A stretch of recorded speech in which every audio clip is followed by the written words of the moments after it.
In today's video, I am going to explain why you should treat occiput and temporal bone. The reason why is simple. There are many muscles attaching around occiput and temporal bone, particularly around mastoid process. Okay, occiput and mastoid process. Mastoid process is bony prominent posterior to ear, okay, around here, and many muscles attaching around occiput. So if this area gets tight, that can be cause for headache, that can be cause for neck pain, tight neck. I am going to explain what kind of muscles are around this area. This is most superficial layer of neck muscle. Let's go to these two muscles. This is very famous muscle. This is trapezius. Trapezius. This one is sternocleidomastoid.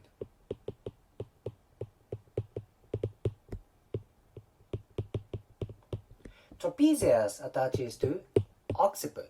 This is very strong neck and head muscle. By the way, trapezius also attaches to scapula. But today's topic is about head and neck, so I will not talk about scapula. Anyway, when trapezius gets tight, that tightens up around occiput and cervical spine. What's gonna happen then? That can be cause for headache, neck pain, head restriction, and neck restriction. Simple. How about sternocleidomastoid? As the name of muscle suggests, this muscle attaches to mastoid process. Do you remember that? Mastoid process. Plus, sternocleidomastoid partially attaches to occiput. That's interesting, right?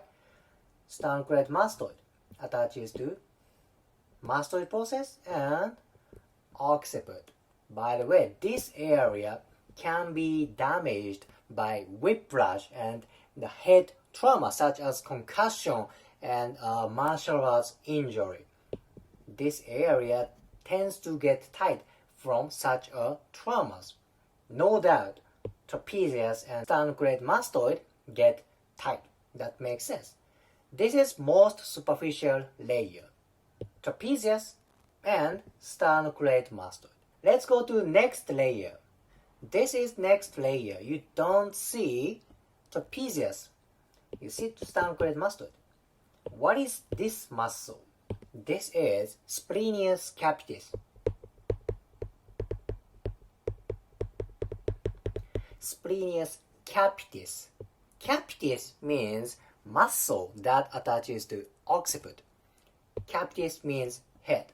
So this muscle attaches to occiput. Plus, splenius capitis also attaches to mastoid process. That's very interesting, right? Sternocleidomastoid and splenius capitis attach to mastoid process. And these two muscles also attach to occiput. It's very interesting thing. This is part of erector spinae. There are many erector spinae attaching to occiput, so I will not talk about detail about erector spinae. It's basically neck muscle. It's basically back muscle. So many back muscles attach to occiput. Same thing.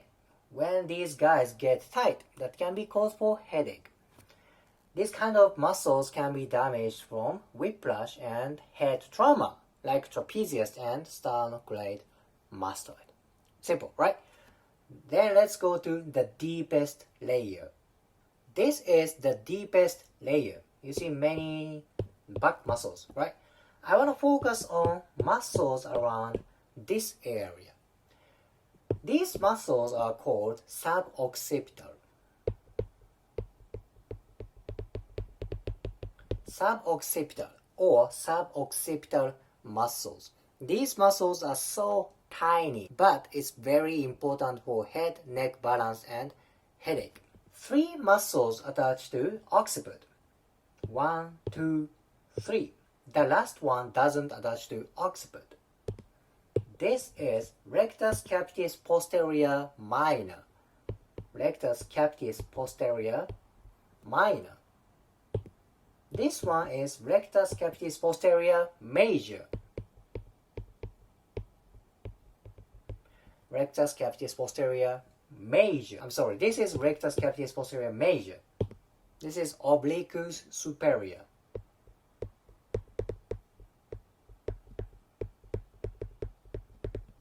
Obliquus superior. Obliquus inferior doesn't attach to occiput. Rectus capitis posterior minor, major, and obliquus superior attached to occiput. Same thing like other muscles. Suboccipital muscles can be damaged from head trauma and whiplash. Plus, they are so important. Why? Because there are many proprioceptions around suboccipital.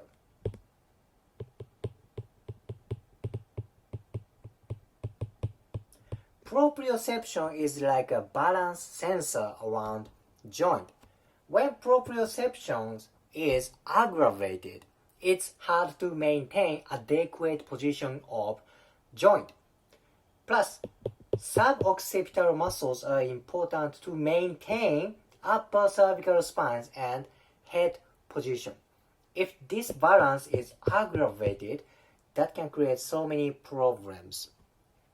When your eyeballs move, your suboccipitals need to adjust head and neck movement.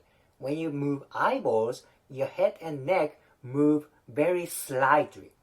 These guys maintain that tiny movement. However, now your tiny muscles don't work because of head trauma. Then what's gonna happen? Maybe your eye movement is kind of aggravated because of inhibition of suboccipital muscles. That makes sense, right? Plus, when suboccipital muscles are aggravated, it's hard to maintain head-neck position. When your posture is aggravated, that kind of aggravate 3D perception of body. Okay, 3-dimensional perception like where you are at and measuring a 3 dimension of space. It's problem. That is why suboccipital muscle needs to get adequate tension and function. That's so important. Now let's go to first picture and I'm gonna explain relationship between trapezius and sternocleidomastoid. I said trapezius and sternocleidomastoid are important around head area, right? Occiput and mastoid process. Do you see this space? It's space between trapezius and sternocleidomastoid. In this space, one nerve runs like this. This nerve is greater occipital nerve.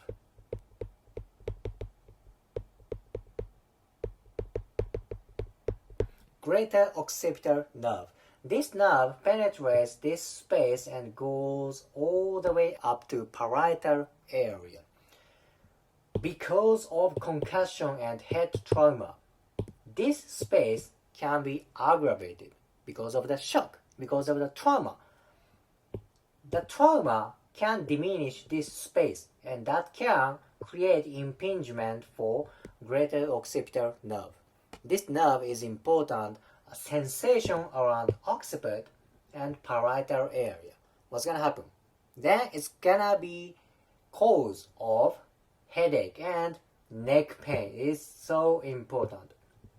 When somebody complains headache on the occipital area, I check the tension of greater occipital nerve.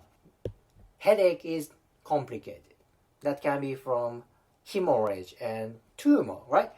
So I want you to understand headache is from various reasons, but greater occipital nerve can be one reason for headache.